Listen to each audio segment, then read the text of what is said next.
Okay, so here's the deal. I have recorded this video 3 times, and the reason I've recorded it 3 times isn't because I'm a perfectionist or because I'm trying to give you the best content that I can. I mean, I want to. But the reason I've had to record this video 3 times is because as soon as I think I have all the information in order to present this with an authoritative atmosphere, air, whatever you want to call it, more information comes out. I get frustrated. I have to ditch everything I did, including the editing, and I have to redo the video. So you get this video unedited, pure me, keeping it real. This will be fun. So Wednesday's Carrow's Rant video has to do with shady writers. Now, if you weren't aware of it, there was a thing that happened last week. It was called, I have a cue card, excuse me. It has to do with the hashtag copy-paste crisis. And this has to do with an author who I'm not going to name because she doesn't deserve to be named, who got found out by a reader for copying somebody else's work. Not just somebody else's work, but up to 30 other authors at this time, probably more. They took the content from over 40 books, 2 articles, 2 recipes, a Wikipedia entry, and a Wattpad story, and put it into their content and sold it on Amazon. The ripples from this have been non-stop, and just as soon as I think I have enough information to actually talk about this, more information comes out. I'm just kind of sitting here like, does this ever end? Like, I really want to know. And there's been a lot of discussions that have happened about this, and a lot of debate about what makes somebody a writer, what doesn't make somebody a writer. And the thing I wanted to talk to you guys about wasn't so much about that situation, but some of those discussions that came up. And I also wanted to talk about protecting ourselves as writers from people who undoubtedly will steal something, because that's just the nature of the game. There are people out there who are looking to make a quick buck off of your work, and you won't know it right away. And we're going to talk about that in just a little bit more detail. But in order for me to kind of like talk about everything, I do have to talk about the situation a little bit more. So this author, who I'm not going to name, was called out by one author on Twitter. And they came on to Twitter and said, oh my God, I just found out that some of my work has plagiarism in it. I'm going to take it all down. So not only did she take, the books down, she took all of her books down, which probably all had plagiarism in it at this point. I thought about doing this unbiased. I can't do this unbiased. I'm totally not okay with any of these things that are going on. She took down all her books. She took down her Twitter, her Instagram, her Facebook, her website. She took everything down. Like, it was all gone. Like, it was almost impossible to find this lady. But one guy found her and reached out to her and was actually able to conduct like an email interview with her. And his name is Lucas Mota. I'm going to put a link to the article that he wrote down below because he did a lot of work, and I think that he needs to be read and that you should read it. I am going to touch on 2 things though, just because I feel like these are the things that I'm trying to convey with you. Now, he did some serious digging to go and find this lady because, like I said, she took down all the social media, and he found a way to sign up for her newsletter and sent her an email. She responded. He sent questions. She sent responses. So first thing I want to talk about is that when she made the original tweet, she said, oh my God, my work has plagiarism. It's probably because of this ghostwriter that I wrote with. Now, the whole topic about the ghostwriter is under a lot of questions. Some of these ghostwriters have come out and said, it's like, no. She came to us with these weird scenes and asked us to make them work together. And from that, the debate of, do you get to call yourself an author if you use ghostwriters, kind of came up in multiple groups that I'm part of. And one of the things I do want to convey is that ghostwriters are still writers. They are still trying to do work. They are still trying to make a buck. And sometimes they have to write for somebody else. Just to use 2 examples of writers that have, or 2 works of literature that do have ghostwriting in it, Animorphs has a lot of ghostwriters in it, about 12 ghostwriters from, I think, book 25 to 52. But keep in mind that when those books were coming out,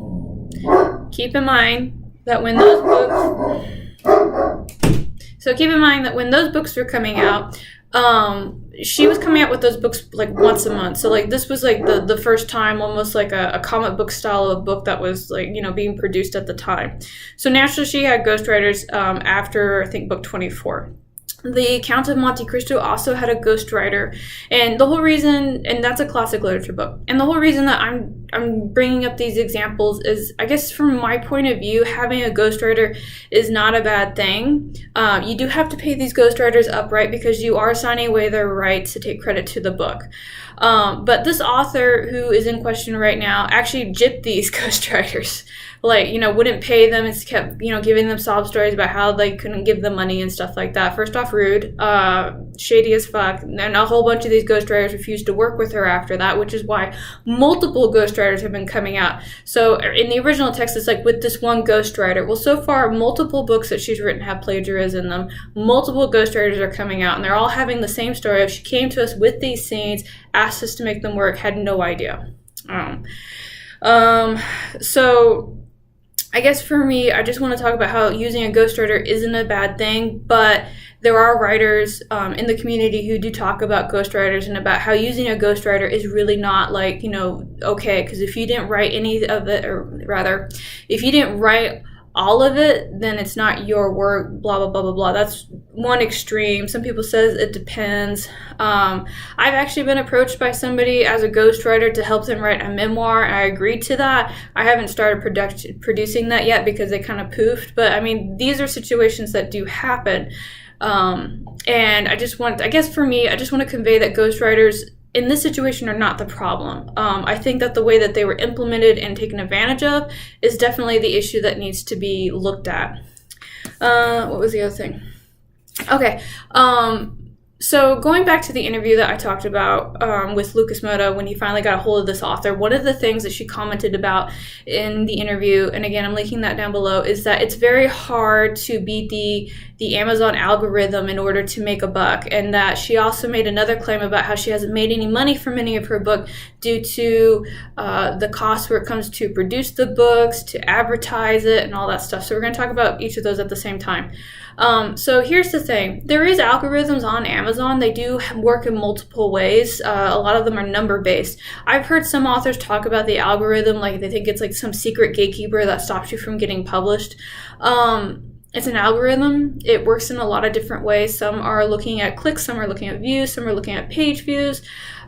There's just so many different algorithms that are going on. There's not just one. I don't even know how many. If you actually do know a little bit more about this, please feel free to comment down below. I only know like a little tiny bit. One of the things I do know about Amazon, though, is that it is not very self-published friendly unless you have a huge fan base. And the reason I say that is because at my writing group, I do have an author friend who works there. He's been traditionally published and self-published. And he says that with his books, he's noticed that there's a big difference that his traditionally published books will get more buys than his self-published books. And he said that that's because Amazon cut a deal with the big publishers where when you're doing like a keyword search or a genre search, the traditional published books are going to show up first unless you are looking for a particular author. That is pretty much the one giant bias that I know about Amazon in general, and that's about the limit of it, because I didn't do a lot of investigation into that, so that's my bad. Sorry about that.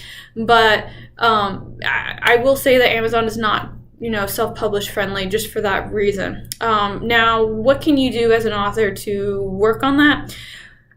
Excuse me. Well, the first thing that you can do is the whole advertisement starts here. You are advertising your book all the time. I'm advertising my book right here on YouTube. I advertise it in person. I carry about 50 of these wherever I go. They are bookmarks that I made. On one side it's got art, and the other side's got my book info, my blurb, my website, all my contact info. I hand those things out like hotcakes. I also have a business card I'd like to show you, but it's actually got my cover on it. I haven't been given the okay to show you my cover yet. I'm really sorry. I'm getting there, small steps. But these make it really easy to get word about your book out. You can leave them in coffee shops. You can give them to people who you like. I actually like doing the bookmark thing more just because it's got a utilitarian purpose. People can use it to mark a spot, whatever.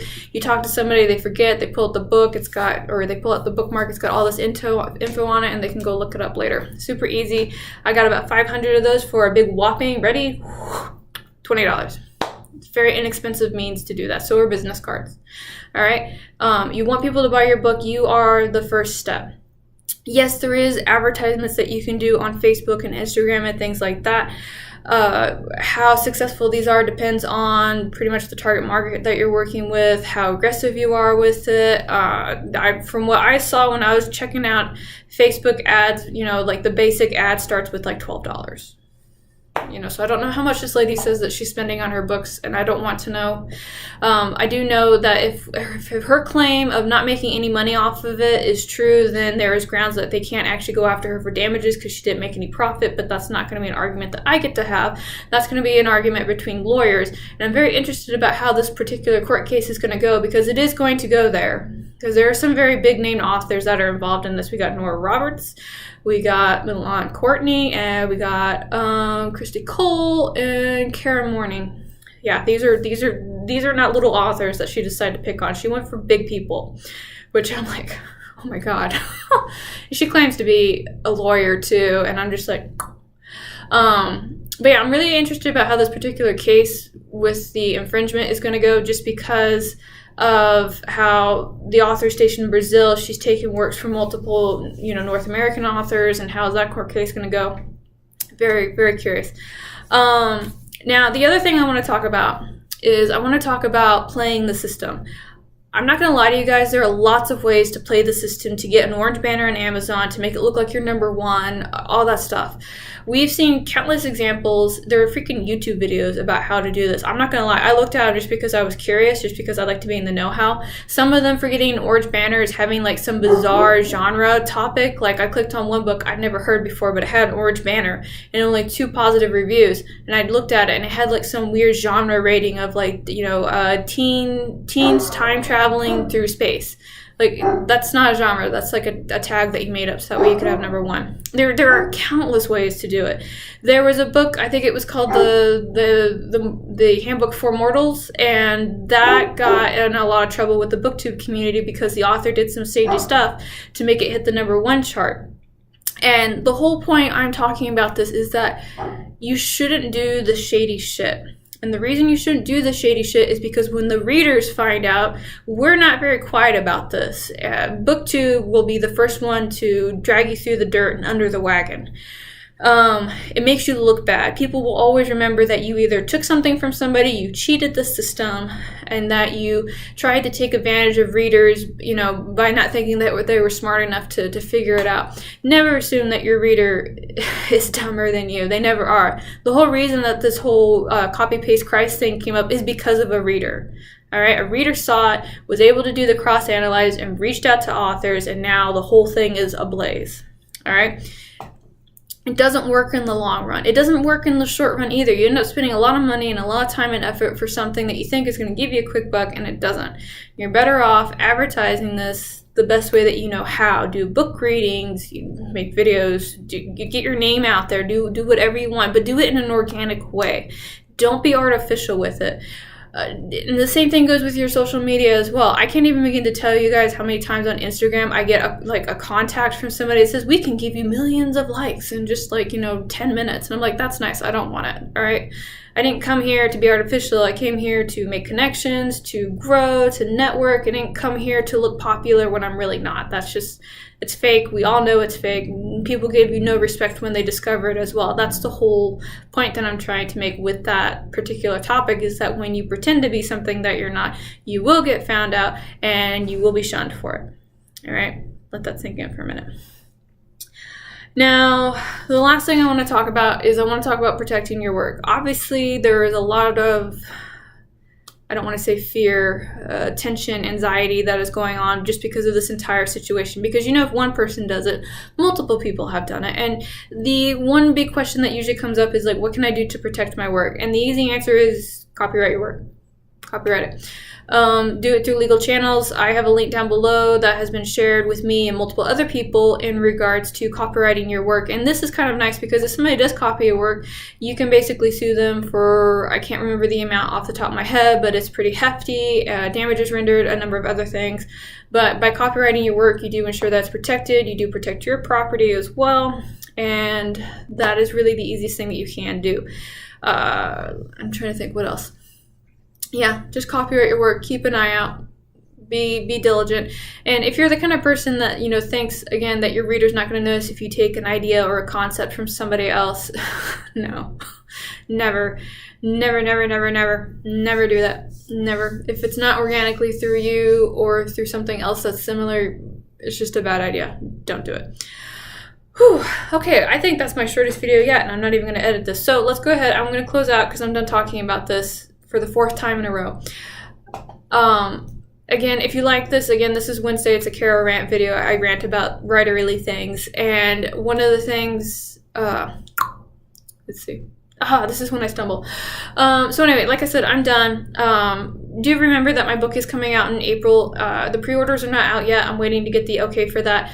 But my short story is out right now. So if you are interested in reading that and trying to judge me and see if I actually know what I'm talking about when it comes to this writer nonsense, I have a link down there below. If that costs too much for you, because it is 99 cents, I do have a newsletter that you can get it for free. Whichever method that you decide to use, I would really appreciate if you left a review for me on Amazon or on Goodreads, either or, because one of the things that allows an author to actually prosper is having good reviews. And talking about reviews, because I do like talking about the reviews, the other thing that this author who took from other people got found out for was, guess what she bought? She bought reviews.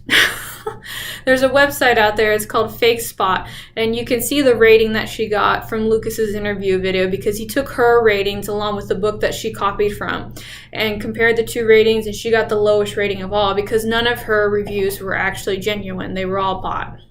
Okay?